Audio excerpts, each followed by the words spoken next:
Hey guys, welcome back to Falcon Central Radio, part of the Pro Football Central Radio Network. I am your host, Aaron Freeman, and today I am joined by a good friend of mine, Allen Strk.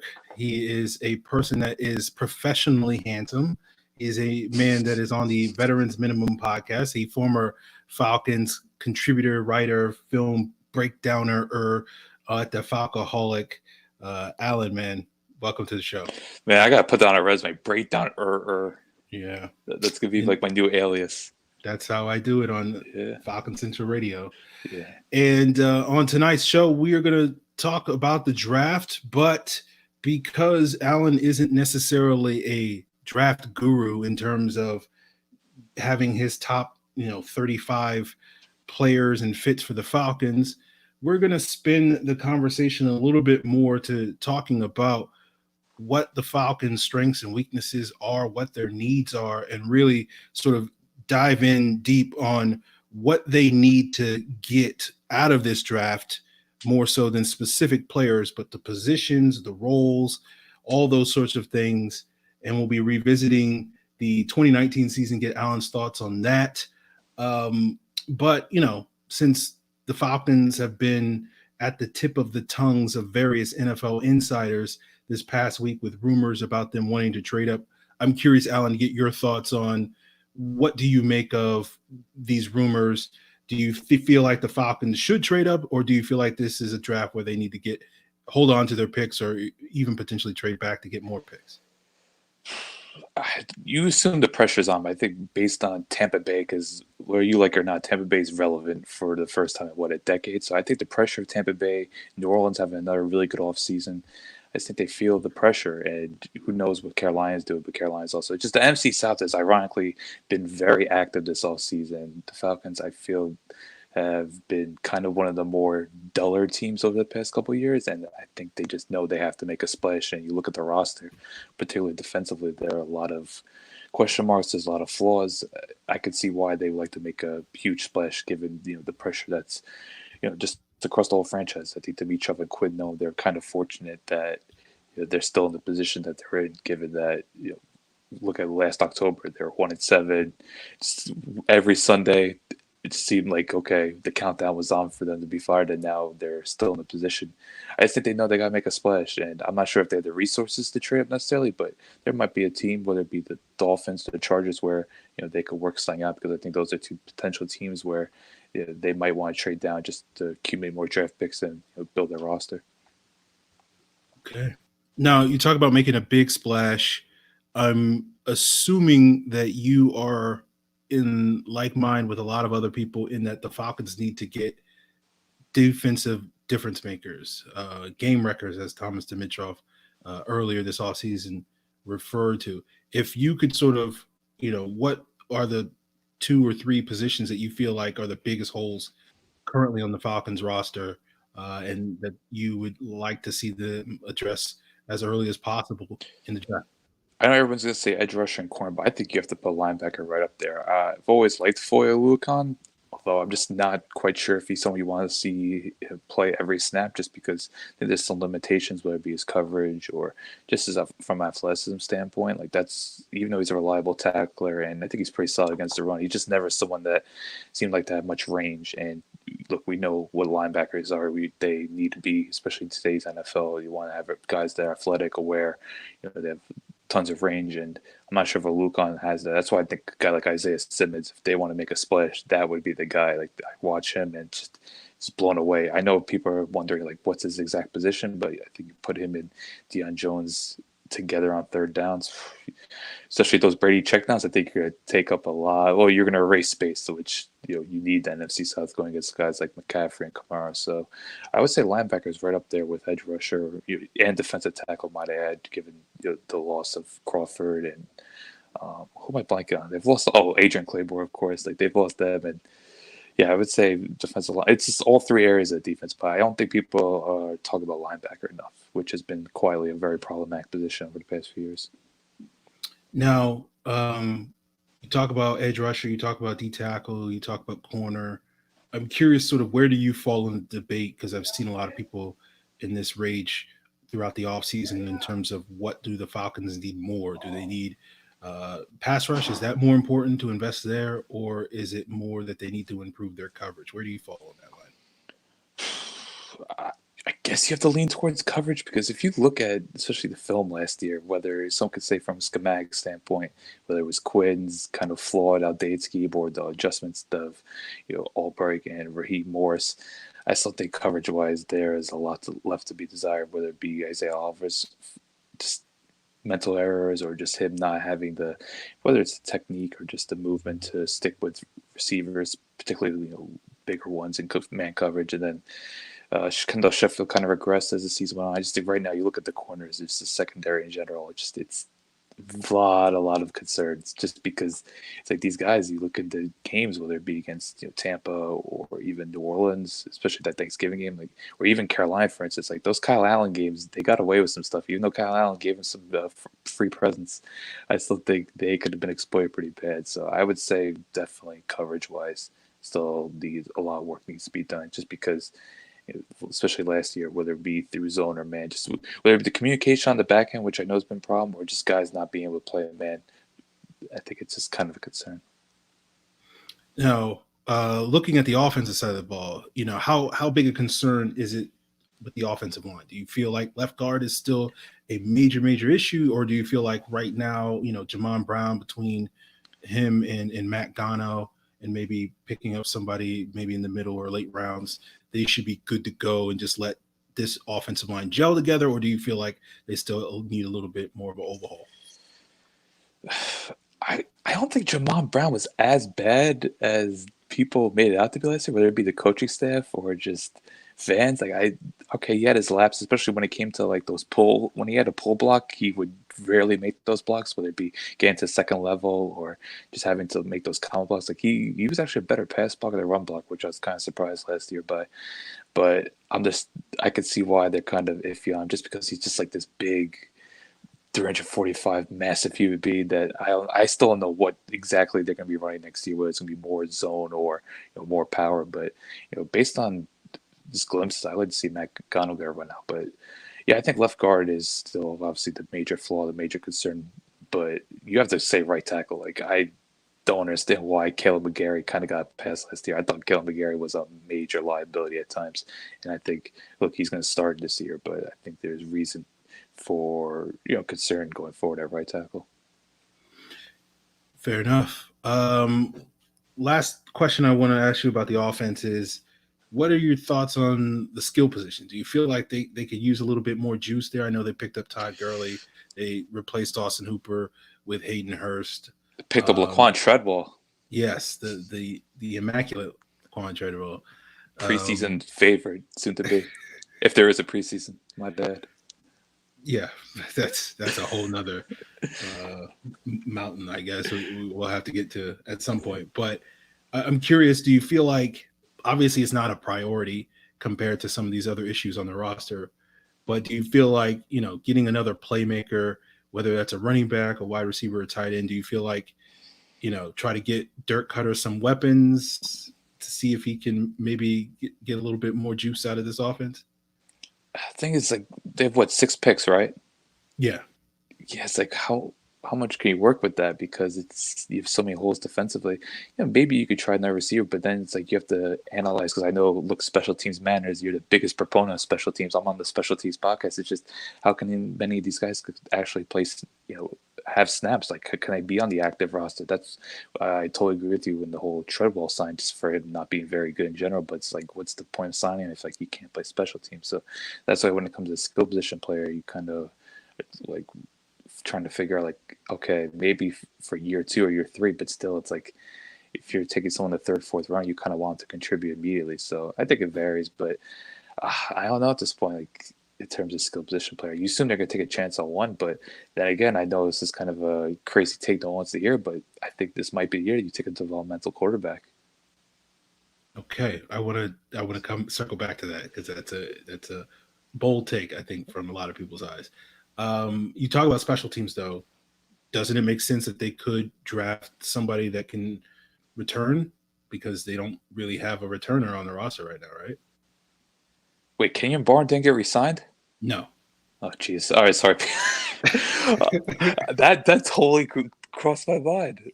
I'm shocked. He was actually half decent, although I think he got more praise than he should have been. Damn, that is surprising. And yeah, probably we think about it now, it actually opens up because I don't know. I was fascinated by Ito Smith possibly getting some opportunities there, just because he's always so elusive, and I think in the open field he could do damage. But yeah, I think you might as well. Okay. No, you I'm you. shocked about Barner. You don't think they could bring him back?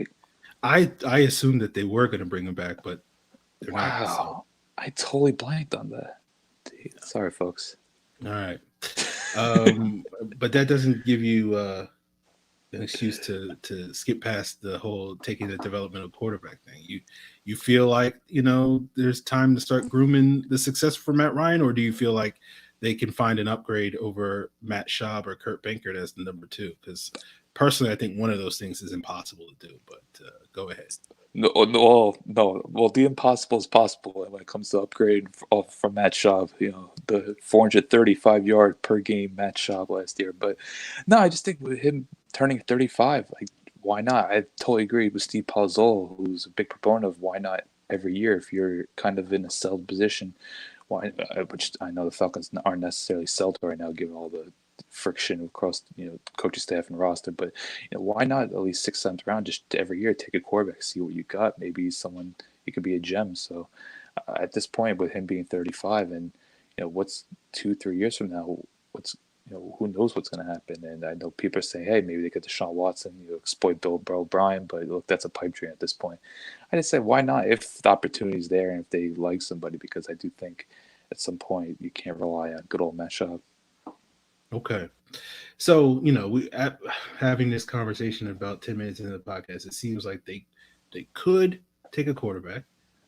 They could certainly potentially take a return specialist that also could double as a running back or a wide receiver or something like that, maybe even a defensive back. They could take an offensive lineman. They could take a couple of defensive linemen. They certainly could use an upgraded linebacker. Cornerback is a position of need. Would you say safety is also a position of need? God, I really want Keanu Neal to play 16 games. Like I think people forget just how good he was in 2016 and 17. Like he was on the cusp of being like the next big thing at strong safety. Like I would have put him up. I know he's not as versatile as Jamal Adams, but I would have put him right up there. Just how much of an enforcer and how much of a space eater he is, and just the way he cleans up plays. Like man, Keanu Neal, he could be such a difference maker if he just avoids getting these non-contact season-ending career altering injuries, which is just really unfortunate. But I guess you could put safe there. But then here's the conundrum: it's like, what do you do with Demonte Casey, who I think we both agree is kind of regressed. When you look at it, like no one really knows what his best position is. I don't think it's slot corner. I think that kind of flopped badly last year. So, but he's still someone that I know the coaching staff really values. So, like, could you really draft a safety if you have him, Ricardo Allen, Keanu Neal on the roster? Like, is it like where are you going to fit him? And Sherrod Eastman got re-signed as well. Yeah, a lot of questions, but I guess the point I guess I'm getting at is like we sort of rattled off at least like 8 spots where the Falcons could use some help, and you probably could argue maybe a couple more spots. So it does seem like with only 6 picks, certain decisions, either certain spots are going to get neglected, and certainly if you trade up and you wind up, giving away 2 picks and now you're down to 4, so at least on paper, and it sounds like you wouldn't be opposed to the idea of them for the first time ever trading back in round 1, maybe. I don't see why not, but I think it's like how can you quantify it? Because it's like, okay, if you have opportunity to get someone like Isaiah Simmons, I think go for it. But then at the same time, it's just you look at that defense, and I was looking at a couple of articles, and it's like they're expecting guys like Sheffield and Lucan to play prominent roles. I'm like, these are, I think, solid core players, but expecting them to play every snap, I don't see those guys as evolving their games to a level where it's like, okay, these guys are above average defensive players. Like, I just don't really see that right now. Or someone even like an Allen Bailey, who I think is a good, solid core player. Like, right now, I think they have decent core players, but expecting these guys to take a huge leap forward, I just don't see it. And I think the same kind of applies to Isaiah Oliver as well, which is why, I think trading back isn't the worst option, just because you want to accumulate picks and hopefully find a few gems. Okay. So let's talk a little bit about Sheffield and Isaiah Oliver. Obviously, the team cut Desmond Trufant. I know you are definitely a Trufant truther in terms of defending him to a very vocal That's a fan. term. Did you coin that? Yes, I am an innovator and icon, as they Oh, say. okay. But uh, I like there's a lot of people over the years that were very vocally critical of Desmond Trufant, vocally critical of Robert Alford, another guy I know that you're a big Oh, fan of. that's you don't need to be blind to see that. Yeah. Yeah. I'm curious, you've already sort of touched upon it, but like, do you think it's possible that the Falcons don't need to prioritize a cornerback position? Do they basically, I'm asking, do they need to come out of this draft with a guy that has number one cornerback skills, or can they trust in, Raheem Morris's scheming, the pass rush, whatever, to sort of make Sheffield and Oliver competent and capable of doing the job this year as starters? That's another big question because I know everyone loves Raheem Morris, but is he going to play the Dan Quinn traditional cover three style, or is he going to mix in more of his preferred schemes? Like I forgot what he ran in Tampa Bay because it was almost a decade ago at this point when he was last head coach. So that is kind of fascinating because is he going to play more zone to kind of accommodate them, or is he going to prefer to play more man? Like who knows? But no, I do think they definitely need to get somebody that could potentially be the number one because I don't see Oliver being a guy or Sheffield. I think those they have their limitations, and I don't know. Oliver just still seems too raw for me. I know he kind of I would say from like the Seahawks game to the Niners game, like he made some strides, but then those last two games, particularly against Jacksonville and Tampa Bay, were pretty bad. And we don't even get into September and basically that one whenever it was like that when they were like 1-6, like every game it was kind of like a disaster for him. So I don't see either of them developing into that reliable, true stout number one corner. So I do think they need to come away with someone in the draft, but I don't know who's out there, and I don't know if they have the resources to do it. That's why the Hayden Hurst trade still seems kind of iffy to me. I think that was kind of a rash decision looking back on it. I'll totally eat my words if he ends up being like a 70 catch, 1,200-yard tight end, 13 touchdowns, but I just think they didn't need to do that. Fair enough. Um, Like, wouldn't you agree with that? Because it's like, man, that's it. Like, look, I don't want to bring up Mohamed Sanu because this is not the podcast for that, but like, I think they could have done more with that. Like, when you got a second round pick like that, I think you need to make better use of it. yeah, no, I agree with you. I didn't like giving up the second round pick. I thought they got a good player for relative the other options potentially in terms of, I think Ebron's a better tight end, but Hurst is a lot cheaper than Ebron. They could I have. don't think 2 years, 12 million is that bad for a player of his profile. I know he's, I wouldn't disagree with you, but yeah. for this team, you can make the argument that every dollar counts for them because could they have Look, gotten Fowler? they were one coin flip away from signing Robert Quinn to a not so good contract. Let's just say that. Well, the interesting thing is Fowler. I mean, Fowler is making more money over the first 3 years of his contract than Quinn is. Yeah, but he's 4 years younger, so Fair enough. that's and I do think he offers more at this point in his career. So, but Okay. yeah. All right. I don't know if I agree with that, but we'll see. Um, Speaking of Fowler, obviously, I'm assuming that you think he's going to be an upgrade over Vic Beasley, but I'm curious because I feel like the Falcons pass rush, and I was talking about this past Saturday when I was breaking down Fowler's film. I feel like the Falcons still need a fourth guy. And for me, watching the second half of the season, even though I thought Raheem Morris did some positive things, I do think the coverage did make small gains in the second half of the season, as you mentioned. Oliver did have 4 or 5 games in there during that run where he was decent. I wouldn't say he was good, but he was decent. But I feel like when this defense was clicking in the second half of the season, it was largely due to the pass rush. Like we saw that in both Carolina games. We saw that in the first Saints game. I thought, even the 49ers game, I thought Grady Jarrett was a sort of a one-man wrecking crew in that game. I think remember throwing out a stat on Locked On Falcons, the other podcast that I do, after that Thanksgiving game against the Saints, where I think I charted it where they had 30 dropbacks in that game, and I counted the Falcons having like 7 pressures on those 30 dropbacks, and like Drew Brees' passer rating on those 7 plays was like 66, and his passer rating on the other 23 plays was like 95 or something like that. So it's one of those things where, at least from my perspective, because of the issues that you've mentioned in the back end, which I agree with you, needs a lot of work. But you could argue that particularly if you're a proponent of the idea that, pass rush supersedes coverage, that if the Falcons can get a fourth big time pass rusher to replace Adrian Claiborne in this lineup, that could mitigate some of those issues on the back end. Would you agree with that?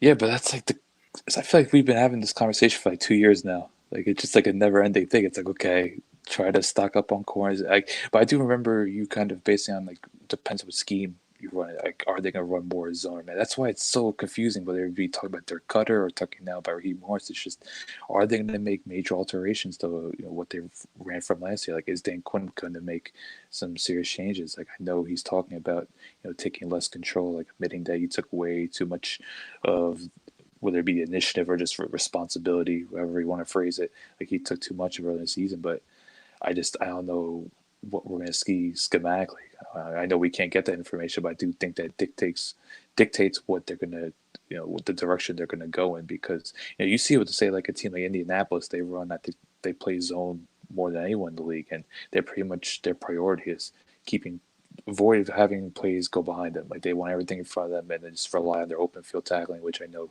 Quinn takes a lot of pride in, their open field tackling. They got their commercial, which not necessarily is a good look. I mean, you watch a tackling. I had to go there. But I think that's what's going to dictate it. It's just what Raheem Morris wants. It's going to be what more they can play. But I think obviously, look, I think if there's one thing we both know is that they don't like to blitz a lot, which is why I do think they're going to draft someone, whether it be first or second round, they're going to get someone, whether it be someone that could rush off the edge or slide in on passing downs from the interior, whatever it may be, because Dan Quinn loves versatility. Maybe we'll see Tack McKinley, which I know we talked about in the past how effective he was rushing from the inside. I think they're just going to take someone more versatile. I don't think they're going to take some 240-pound speed rusher. I think it's going to be someone that plays a lot more power. Okay. Yeah, I guess for me, the question I have, and I brought this up on the recent All-22 breakdown for Dante Fowler that was on Saturday on this Pro Football Central YouTube channel, was like, I feel like even if Raheem Morris is the best defensive mind we've had, the best defensive coordinator, because of the questions in terms of the pass rush, whether or not the pass rush has really taken a significant leap forward. You can maybe argue that with Fowler being an upgrade over Beasley, if Tack makes strides this year, presumably in a contract year, and Grady Jarrett can continue to improve, they have 3/4 of a really solid pass rush. But in order to really make that big leap forward, because we know last year they really only had 2.5 good pass rushers. But I think you're being generous. Yeah. Which is rare. So like, I feel like without that fourth guy and with all the question marks at the cornerback position, even if Raheem Morris is that guy, I don't know if they put him in a great position to be successful, at least as we stand here today. Obviously, we know we got less than a week. A week from now, we'll have potentially a first round pick or whatever. And then, over the course of the next couple of days, we'll have more picks. And then, they're getting some cap space in June from the Trufant cut. And maybe they can go out there and add some veteran guys that are still out there in the street. And so by the time we get to whenever training camp happens, if it happens, I could certainly be singing a very different tune. But I just wonder, like, if it all comes down to this draft, I don't know.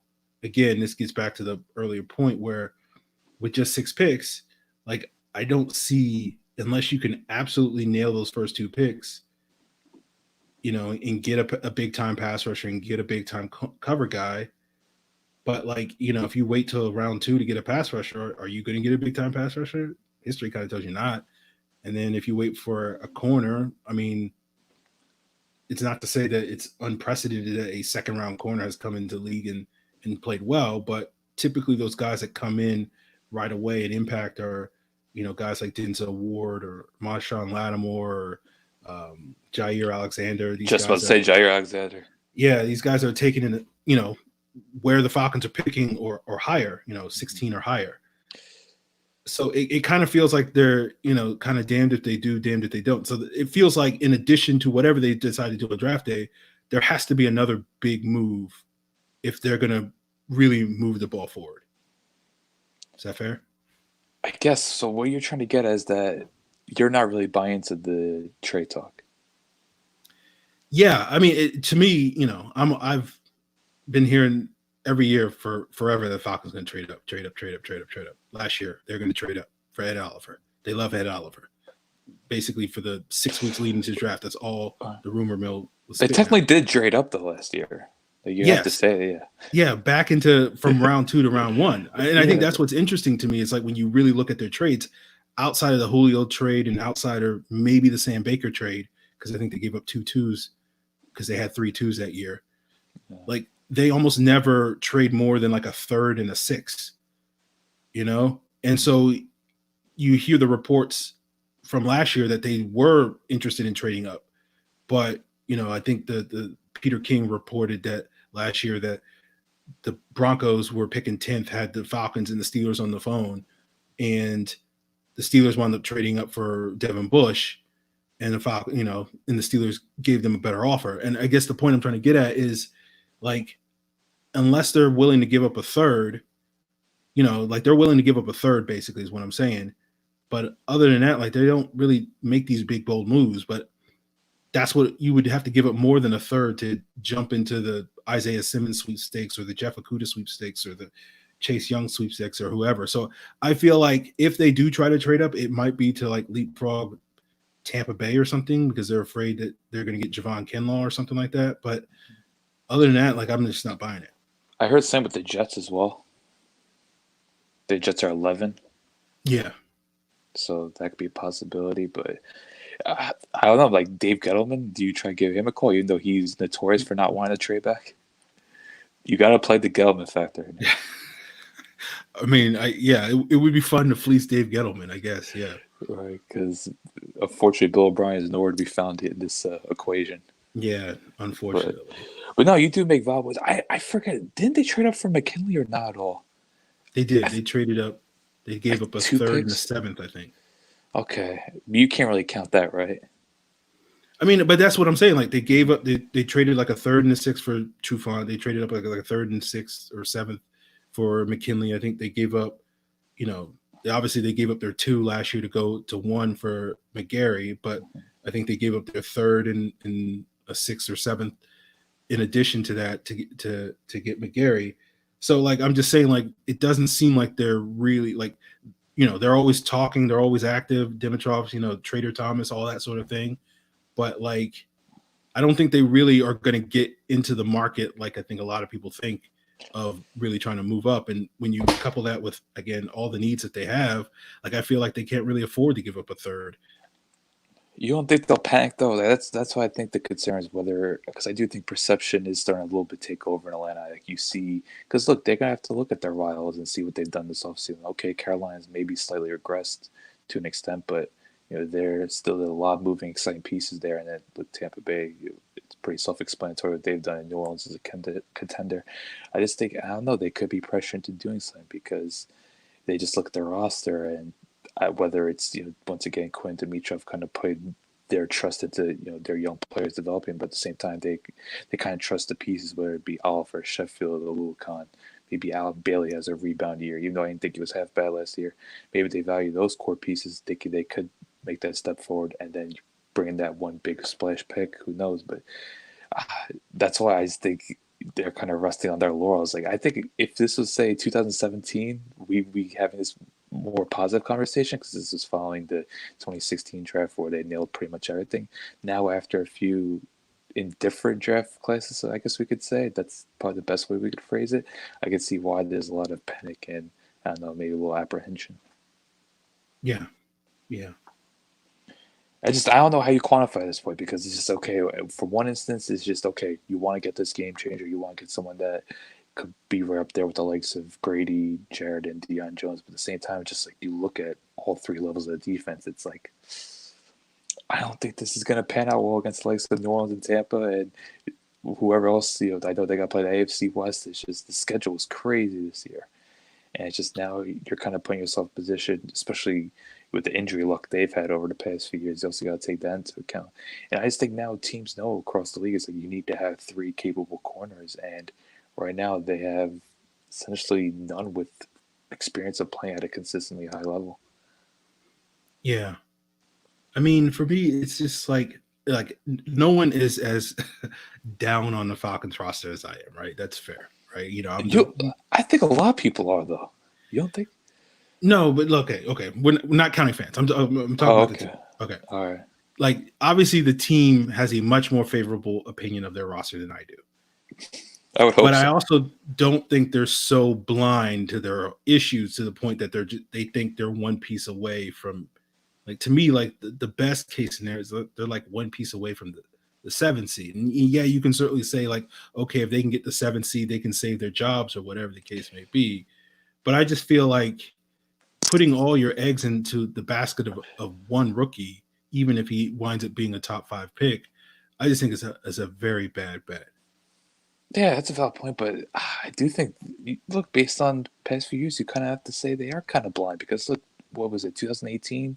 Poe and Claiborne weren't re-signed due to cap restrictions, and the D line didn't have a lot of depth, and they paid the price. Guys like Terrell McClain just never did much, and just eventually things kind of regressed and they got destroyed. And then last year was all about we got to build the offensive line. They signed Carpenter and Brown. Those moves flopped, and then look, Lindstrom looked solid, and Gary work in progress, I guess you say. Like everything, all their investment pretty much went to the offensive line, and that kind of blew up in their face as well. Like the last two off seasons have kind of blown up in their face, so that's why it's like I do think they're a bit naive, and you have to. I think it's fair to assume that look, maybe they are a bit, I guess not narrow-minded, but I just think I don't know what's the word to use, but I don't think we should value their opinion as highly as you do because I just look at the past years. You have to look at past track record. That's what I say, and they've made some huge mistakes, and where they learn from it, we'll see. But I don't think it's a foregone conclusion that they look at this roster and say, "Oh no, we're in trouble." Like they really might think Kendall Sheffield and Isaiah Oliver are the next corners to start for the next 3 years. Who knows? We'll see. I just, again, obviously my opinion is probably different from a lot of other people's opinions, but I just can't imagine, given what specifically Dimitrov with the end of the Mike Smith regime and how much faith they were putting in mid and late and undrafted, mid and late round picks and undrafted free agents to sort of fix their defense. And it feels like, if John Kaminsky's the 4th guy in their pass rush rotation, if Foye Olakun, Kaminsky's a 4th round pick, Olakun's a 6th round pick, potentially a starter, Sheffield, another 4th round pick. Oliver's a high pick, but obviously hasn't lived up to his 2nd round billing. DeMonte Casey has the 3rd safety, a 5th round pick. It just feels like, it's deja vu all over again. Now, again, I think those guys are better than the Akeem Dents and the Paul Warlows and the Malachi Goodmans of the world, but it's not as if it's like a night and day difference. So I have a hard time believing that they have that much faith in those guys enough to basically say, yeah, let's roll with those 4 guys or 5 guys or whatever, and Isaiah Simmons or Jeff Okuda or whoever it is that they have to go up into the top 5 or top 10 picks to get. So again, to me, the only realistic trade up scenario that I can foresee is maybe them hopping up, seeing whoever's the apple of their eye, whether that's Javon Kinlaw out of South Carolina or CJ Henderson out of Florida. If one of those guys starts to slide out of the top 10 and is there at 12 or 13 or 14 or whatever, maybe I could see them moving up, giving up a 3rd, giving up a 4th to sort of leapfrog somebody to get their guy. But more than that, I can't wrap my head around them having that much confidence in a bunch of, again, not bad players, but not guys that are going to help you, Guys that move shouldn't the be needle. playing every snap. That's what I would say. Yeah, they're just not going to move the needle against some of the better teams and better offenses that you got to face. I mean, basically, obviously it's not realistic to think, that you could accomplish this goal, but your goal should be to beat the Chiefs, to stop the Chiefs offense defensively this year, not to basically just like, well, we're just going to get a 50 burger dropped on us by Patrick Mahomes and Andy Reid this year. So our goal is just to, slow down Mitch Trubisky, which you probably don't have to do much to stop him. But oh wow, Mitch Trubisky starting this year. Okay, that's one thing. I don't know what takes crazier, that or you putting Malachi Goodman over Jonathan Massaquoi. I don't know what to be more offended by. Man, look, Nick Foles, he had a nice run, but like, there's no way that Nick Foles is. Well, we'll see. Never say never. If there's one franchise that you could be more down on than the Falcons, it's definitely the Chicago Bears, the 2013 offseason champs. Yeah. Yikes! But no, I get why you would have that perception of them hopefully learning from their mistakes. It's just, I don't know, like, not to go back to January, but just them, or not even January, late December when the decision was made, but just them bringing back Dirk Cutter. Like, you can't give me one valid reason why that was a good decision. Like, you watch those 16 games, it's just what makes you think. Like, I think the whole thing of continuity is just, I think it's absurd. It's like, okay, you want continuity if it's efficient. Like, what part of last year offensively was efficient? Yeah, I mean, look, I got no tangent. Yeah, not to go another tangent, but that's just the example I'm going to use. It's like, how that's why it's like, okay, we're supposed to have belief in this front office of learning from their mistakes, but it's just recency bias. It's just, look what they've done. It just, that's why I could see them having kind of a flawed perception of the roster, why they have too much expectation on certain players.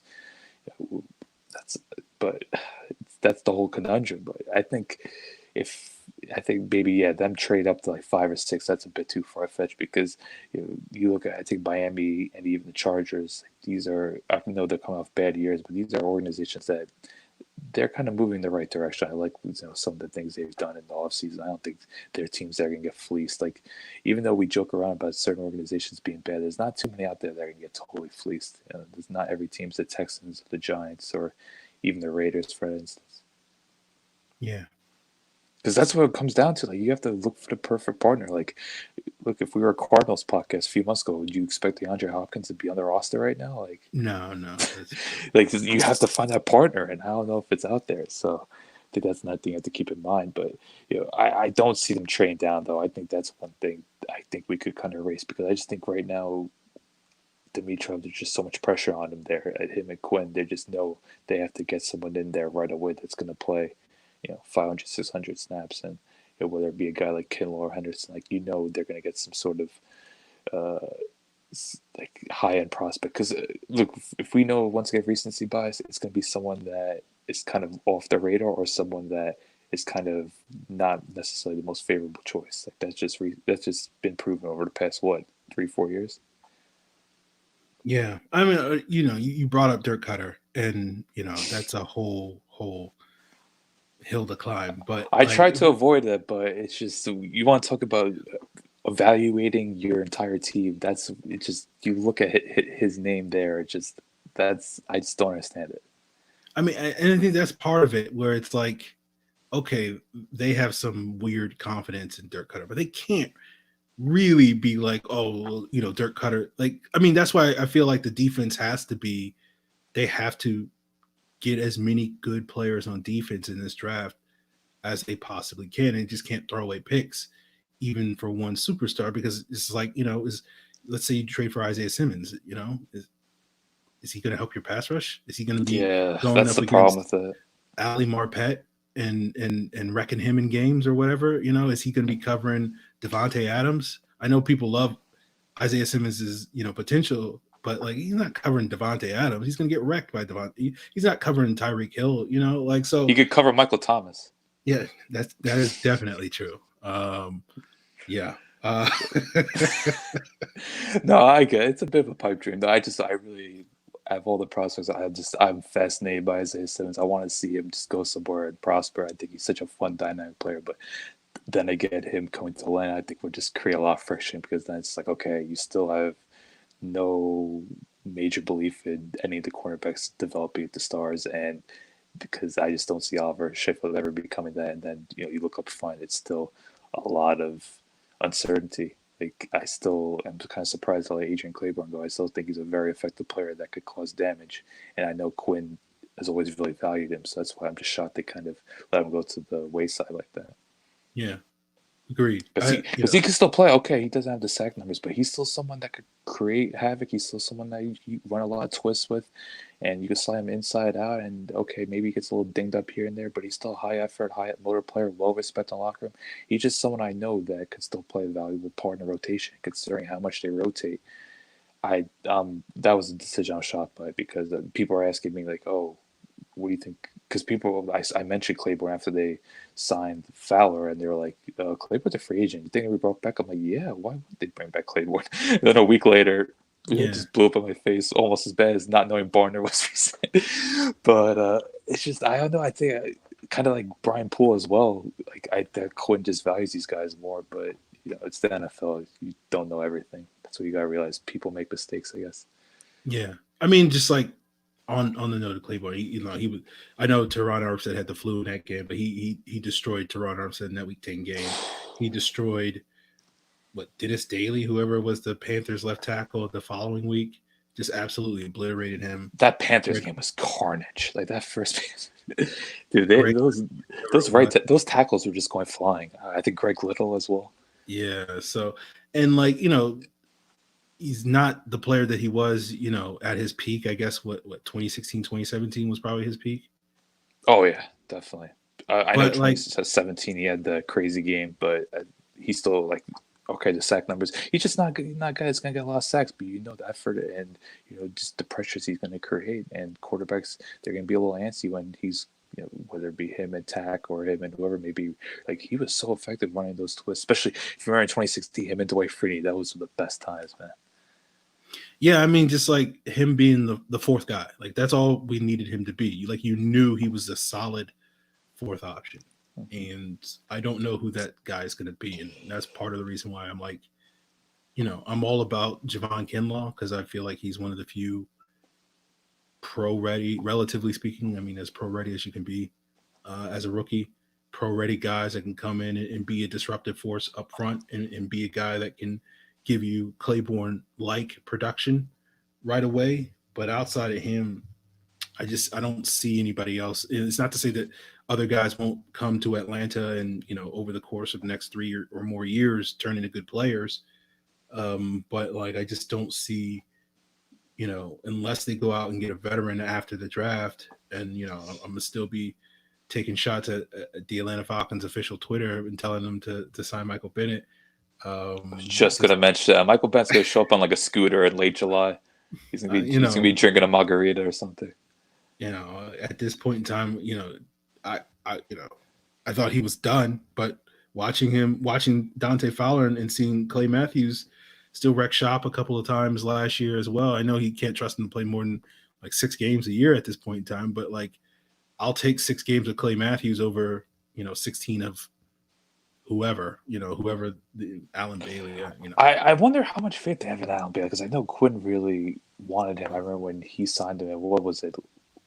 When they signed, May or June last year? Yeah, somewhere. It was and they gave him that contract. It was 2 years, $11 million. I know they restructured it recently, but I think because Bailey, you could play him in base off the edge and then slide him inside. But even when he was rushing inside, I didn't see too much. He showed a little bit of glimpses, but it wasn't anything that would make me think, okay, this guy could play the nickel. He could be their fourth pass for sure.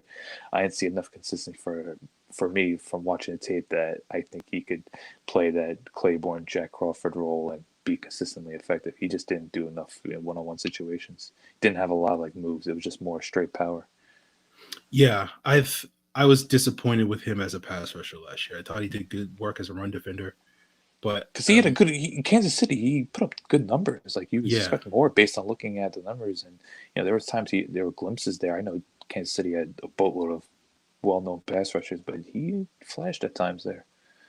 I think the issue with Bailey was that he had his 2018 Jack Crawford year. You know how Crawford was kind of a journeyman and then had that sort of breakout year in 2018 and then sort of fell back down to earth. And I think that's kind of what Bailey had that last year in Kansas City.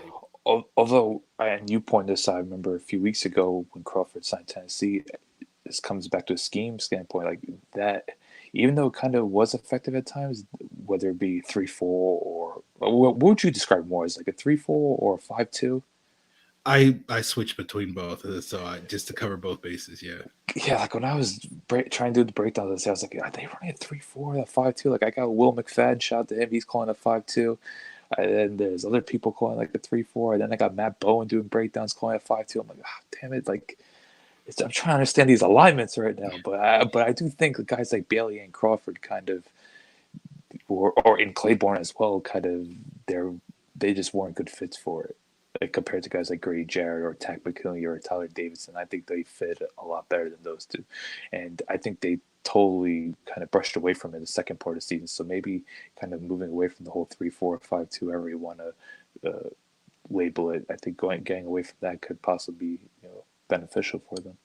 yeah, we'll see. I know, like just with Bailey, like I can't remember. I know I think Pete got hurt in that first Saints game, and then whoever their backup was, Nick Easton or whatever, whoever came in, and he was wrecking him. And then in the Carolina game, it was Daryl Williams, who's not a guard, and they played him at guard that game, and he was I don't know wrecking what him. Darrell Williams is at this point. But like I feel like with Alan Bailey, it's just like he basically beat up on like the worst of the worst is the point I'm getting to. And so like, do you really want to trust that to be your fourth guy? And then I don't know. It just goes back to the point where I feel like they need to get a fourth guy, and whether that's the draft, whether that's free agency. I just feel like in addition to getting a number one corner, you got to get somebody that you can trust to come out and be a difference maker. And then I think then we can actually have a conversation about this defense, actually being decent enough to offset maybe the dirt cutterness of this offense to the point that they can actually be a competitive team and be a potential playoff team. No, I totally agree with you. But it goes back to whether it be Quinn being too loyal or just him having this belief that the players will eventually. Because I do think there is kind of prime examples. Because there are times last year it's like, why is Devondre Campbell playing every snap? He clearly is overwhelmed. He's kind of a liability. Like why? And then the whole Vic Beasley thing. It's just I think Quinn's just so persistent on certain players where just he's fully committed to them. That's why I think Alan Bailey we might see a lot more of him because I just remember seeing those quotes in the contract. It's just like no, this is like one of my guys. Even though it was weird, they signed him in June, but just Quinn has his guys that are going to keep playing. I think Tyler Davis is another one. I was a little surprised. Like, okay, I get why they re-signed him, but I thought his play dramatically fell off second half of the year. Ditto. Yeah, like he's someone. Once again, I'm not sure if you want him playing a ton of snaps. Granted, he's only be playing base, so it wouldn't be necessarily that. But I just don't know. Like his play really warranted him getting that contract, and just him being in such a prominent role. Like I'm not sure if he's someone you want playing 400, 450 snaps a season. Yeah, I'm with you. I like Tyler Davidson, but he basically had like 6 good games last year, and And unless you he want to talk double, about beating up on weak competition like that Vikings game, man. um, yeah, just like he's got to double that number to even come close to living up to that new contract he got. Yeah, and me, I only criticizing contracts, but it's just I was a little surprised it's like that was one of the first moves they made. Like Yeah, I was just like, that's why the whole percent, the whole Dan Quinn, Thomas Dimitrov, like how much because it's impossible to know how much they really uh, value a player or how much how highly they think of him. But I just think they have these certain loyalties, and it's been proven. Like, come on, like I think those reports were true. You've had Jeff Schultz on your shows in the past, like the whole Vic Beasley CAA thing. yeah, Like, come yeah, on, like it's stuff like that just makes you question like how like what are the sort of like what do they prioritize up there in the front office? Not to be so overly critical, but it's just the examples are showing. Like Jeff Schultz's piece, what was it? Came out in November, December last year, kind of just talking about how the team went from a Super Bowl contender to kind of a NFL punchline. It was shown there where they kind of rest on their laurels and they thought they were better than what they really are. And I still think it's you kind of have that in the back of your mind. Like, do they still think that? You would hope not, but based on recency bias, you kind of still have to have that concern. Yeah. Like, not Well, there, you can't think they're just going to learn from everything. It's just some people are just too stubborn for good. Like, we've seen organizations, look, I live in New York. The Jets, they're just way too stubborn for their own good. The Giants, it's pretty self-explanatory. You don't want to land to be like that, but it's just the past 2 years. This is a team that was out of the playoff hunt by late November. yeah, That's the sign of a team that's kind of delusional. fair enough. Yeah, So, can't disagree with anything you yeah, said. but Any last parting shots you got, Alan, that you want to, any takes, any bold draft predictions that you have before we duck out of here? I guess we kind of assessed like all the positions. But I'm curious what you think about linebacker, because I really do think they need to add someone there. I thought, well, I mean, the bar was set pretty low with how questionable we can say Devondre Campbell was at times, particularly in the first half of that season. Um, I thought Foye Olakun played well when he got opportunities, but whether or not he can go from a guy that played, I don't know what, 200 300 snaps last year to a guy that's going to play 800 plus this year, that is a big question. So I wouldn't be against them adding a linebacker, but for me personally, I don't know. It's maybe just my bias against linebackers, where I just kind of like, whatever. If they can run around and hit people, that's all I need. And I'm just like, give me good D linemen, give me good cover guys, and I'll make do with average linebacker play. Because frankly, Not and I in know Dan Quinn's scheme. I don't think you get away with that. that's fair. That is fair. I just feel like their linebacker play has been pretty average the last couple of years. So I just feel like you don't necessarily. I mean, maybe you can argue that's holding them back from reaching their full potential defensively, but Because I you just could feel say, all right, run around, just make open field tackles, but it takes a certain level of awareness, knowing basic run concepts. These are things just Campbell, Duke Riley just couldn't do when it came to just there were plays last year, just simple, whether it be teams running. Wow, why am I blanking on it? The Chargers are most known for them. Those route concepts. How am I blanking on this right now? the crossers. Crosses. There you go. Like there were times where just teams would just every week get the Falcons on it, whether it be Arizona, Seattle, and you just see Campbell not knowing like what to do, or even past Duke Riley. It's just these are certain things like you expect the linebackers to do. So that's why I do think it's kind of important. But look, the NFL, it's all about either rushing passer or being able to cover for a certain amount of time. We've seen it with the Chiefs, Patriots, best teams like the Ravens, the secondary they've built is phenomenal. So that's why, okay, even though I do think they really need a linebacker, it's like you can't overlook the fact that this team desperately needs another defensive lineman, period. You can't, I'm not even going to label it edge rusher. I'm not even going to label it interior tackle. Just they need a defensive lineman, period. And they obviously need a corner. So it's just that's where it kind of, okay, forget the whole linebacker thing, I guess, for a bit, even though I do think they really need it. Just you look at just the competition, the way it's growing in the NFC South. It's like, no, you needed harass Drew Brees, Bridgewater, Brady, or you need to cover the likes of Mike Evans, Michael Thomas, yes, DJ Moore, and the rest of them. Yeah, I think part of it, I think that's fueling my sort of like, I'm not too worried about linebackers. I just don't know if there's a transcendent linebacker talent in this draft, and no, I don't consider Isaiah Simmons to be a linebacker. I think he's a safety. Oh, I think he's a 240-pound corner. I think Isaiah Simmons. Here's my hot take to end the show. I think he's a very talented player. I think he'll be a shutdown middle of the field guy, and in this league, when NFL offenses, as you pointed out with the crossers, so thoroughly exploit the middle of defenses as the easiest way to exploit defenses and through the air, having a player like Simmons roving over the middle, whether you have him covering tight ends, whether you have him covering, big slots or running backs like Michael Thomas, I think he can add value to your defense because of his ability to basically do what Keanu Neal did for us in 2017, whether it was against a Gronk or an Alvin Kamara, or when he had to step up in that Bills game to spy Tyrod Taylor because he was juking Deion Jones out of his shoes. Like I think Simmons can do all those things and do it better than what Keanu Neal did. But I think him being like a true linebacker, I'm just like, no, he's a nickel. He's a racer. He's like a nickel or a dime back or whatever you want to call it. He's a rover. He's not Deion Buchanan, right? I hope he's not Deion Buchanan. No, he's better than Deion Buchanan. But like, because that's the first thing that comes to mind, 240-pound corner. Yeah.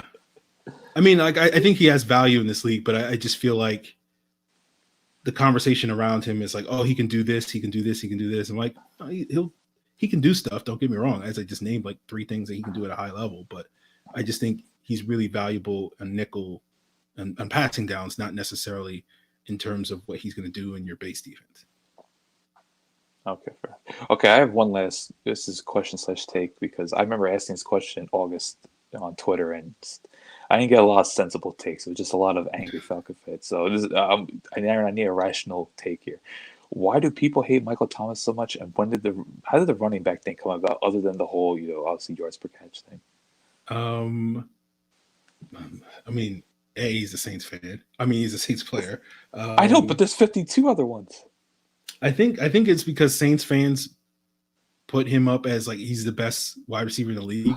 And, oh yeah, okay. That's the last. Falcon fans, when it comes to if there's any wide receiver one other than Julio Jones, they will come for you, and it only makes it even worse that he's the Saints guy. All right, that's fair. Because I thought it was the whole flexing thing, which I get it, could get a little annoying, and I know he kind of went after journalists. What was it? I don't know. Recently, he did, and he was kind of tweeting on the couch when the Vikings are playing Saints. Like he's done a couple things that are bad looks, but I'm just watching. Like, why is this guy like? Why do people dislike this guy so much? Like he's just a regular dude. He's not locker room cancer. He's not getting in trouble with the law. Like he just seems like okay, a bit brash, but he does his thing. Whatever. I can understand the whole yards per catch thing. Okay, like you see him, he gets a lot of favorable complete, like a lot of high percentage throws go to where it's kind of underneath, shallow routes. He's not necessarily someone that makes a lot of explosive plays, but still, I think he's a phenomenal player. But all right, I do understand why people get frustrated by it. But I don't know. It's like Cam Jordan talks a lot more. I love Cam Jordan, by the way. That's my guy. Cam Jordan backs it up on the field, I guess. I mean, so not to say Michael Thomas doesn't, but I think you can't. You can pretend to yourself that Michael Thomas is a product of the scheme, as many Falcon fans have told me that he's purely a product of the scheme and he just catches 5-yard slants and blah blah blah blah blah.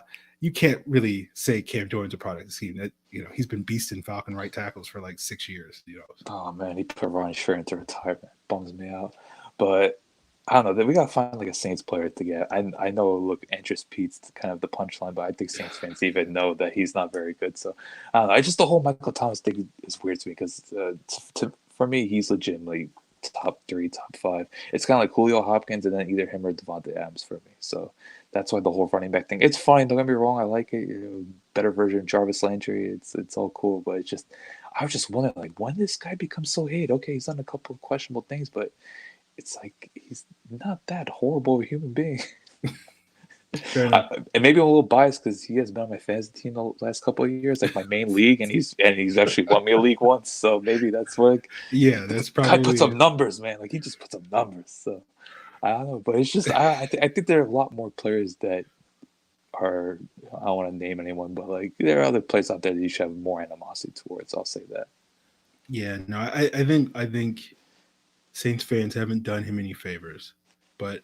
Saints fans are delusional because I remember back in the day they used to argue that Marcus Colston was better than Julio. And it was, come on, man. Wait, what? Yeah, this can't be real. No, that's a real take. You do a Twitter search, you'll fall into that dumpster fire. I feel like I'm gonna find like Devery Henderson's better than Roddy White. I'm just gonna get very upset and I'm gonna have to just leave everything.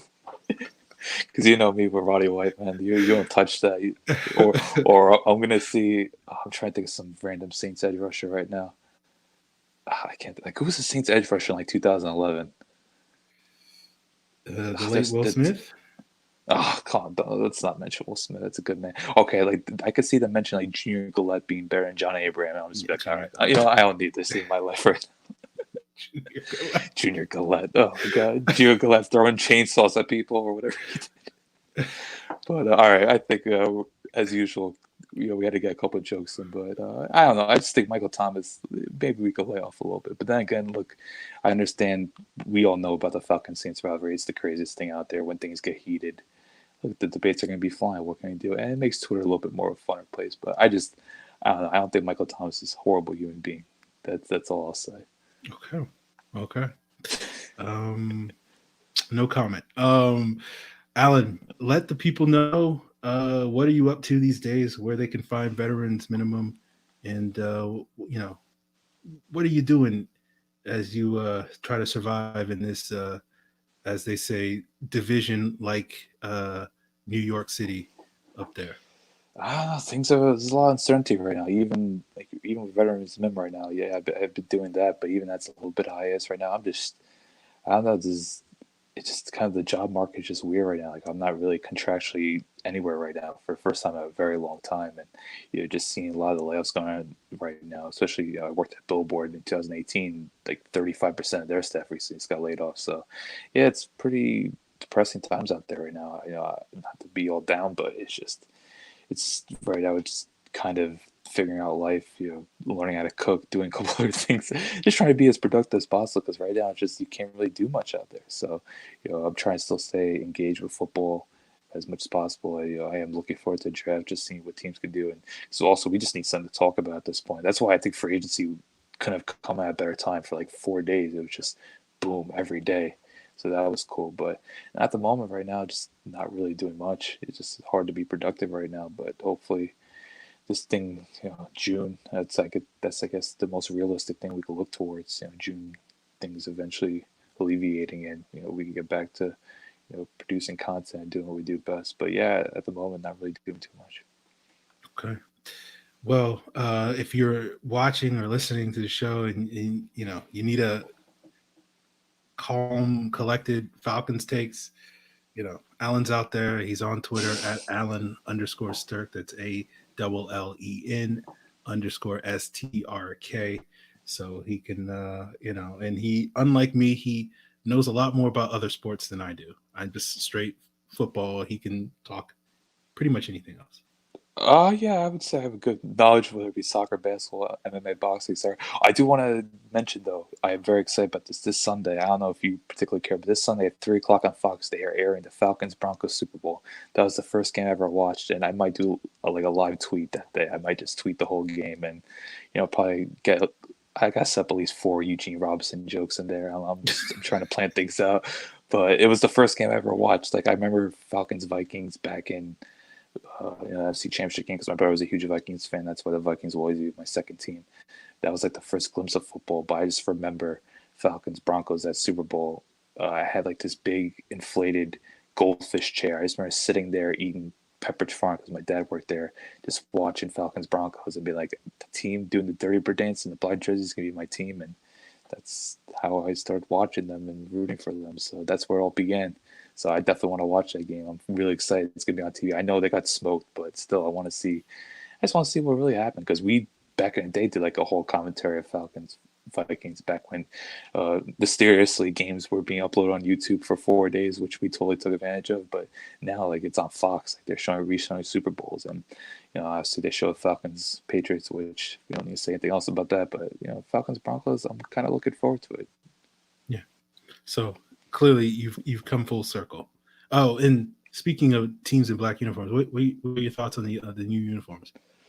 At first, I really wasn't feeling them, but I'm coming around to them because they look too reminiscent of the Bucks. I'm just like, why do you want to look like a division rival? But man, I really like the all white looks, and I do think I'm coming around to black. The red, I'm still kind of iffy on, but it's like seeing the girly 21 black jersey and then seeing the all white Deion Jones look, I'm like, these are pretty nice. I don't know why there was so much criticism towards them. Like from judging on my timeline, people were just roasting it. Like the good majority of people just absolutely hated it. They were calling like XFL ripoffs. What are the New York Dragons? Or what was the longest yard they were mentioning? Like, Yeah. Okay, but these designs are still cool. Like, come on, those all white ones. How can you hate on that? I like all three of them. I'm with that weirdo that likes the gradient. So Okay, all right. you know, But I do think they're Johnny positive. I don't know why at first I didn't like him. Maybe because of just first glance, and I think the gradient really did bother me. But I've definitely come around to him. I think I just need to see the looks with Ryan, Deion Jones, Kyle Ridley, and who else was there? Oh, Grady. Yeah. Yeah, People. By the way, people ask me why didn't Julio was there. I was like, why wasn't Julio there? I'm like, man, I expect me to know this. Like, what am I, his manager? Like, Julio disappears in the offseason. That's why Julio wasn't there. Like, he just goes and lives in a cave somewhere. No one knows what Julio's doing for 9 months out or 6 months out of the year or whatever it is. God, like, let the man work. Like, who knows? Like, everyone's like, how you not get him for your photo shoot? He's the franchise. He's the face of the franchise. I'm like, man, I don't know. It's like, I'm sure. Yeah. But yeah, I think the jerseys are cool, and I think it's much needed after 17 years. Yeah, definitely. I can't wait to watch Julio roasting dudes in all black and all white this upcoming season. So I'm looking forward to it. But Allen, man, I really do appreciate you joining me and talking some Falcons football. I know for all you guys out there that were eager to get into the nitty gritty of trading up and trade out. I thought we had a pretty good conversation without necessarily mentioning specific players, but I think we really nailed it in terms of what the Falcons need to come out of this draft, and whether you guys out there think specific players fit what we were talking about, the pass rush, the cornerback. I'll let you guys to each their own. My philosophy is set your expectations low when it comes to the Falcons draft, because the minute you start thinking they're going to do something, they're going to do something completely different. So just, sit back, relax, and wait to see what happens. And the good thing you can say is the louder you complain about a pick the night of, typically the better that player turns out to be. So that is proven when you think about it. Yeah, Keanu Neal, Chris Lindstrom, Calvin Ridley. I remember people really did not like the Ridley pick. I'm like, I did not like the Ridley pick. Oh, I kind of dig that. and now he's like, probably like top 6 of my favorite Falcon players. So yeah, that's there you have it. But it's the draft though. Like honestly, look, we will look at grades and everyone will have their takes, but see, not to sound like Herm Edwards, but let's just see him play on the field. Yeah, it's taken 20 years for me to basically reach that perspective, and even still, I have a hard time fighting against that. So that's what I will say as advice to everybody out there: just wait and see. But yeah, I don't know if we will do a show live on Thursday next week, but we might throw up a preview between now and then. Of course, you guys want to subscribe to Pro Football Central right here on YouTube, like this video, and make sure you hit that bell icon when you do subscribe. You can check out Pro Football Central on Twitter at PF Central, where we also have, Periscope and live content there. Of course, the show's Twitter handle is Falcons PFC. Currently, I think there still is a poll up to see what player I break down this Saturday on the All-22 review. You can choose between Laquan Treadwell. I said Justin Murray in the poll, but I mean Justin McCray. I could do both of those guys, or if you have another option that you want me to break down in terms of that All-22 review, go ahead and vote in that poll. That's at Falcons PFC on Twitter. Of course, check us out on Facebook at Falcons Central Radio as well, and check out the audio version of this podcast at Pro Football Central. All the links there at profootballcentral.com.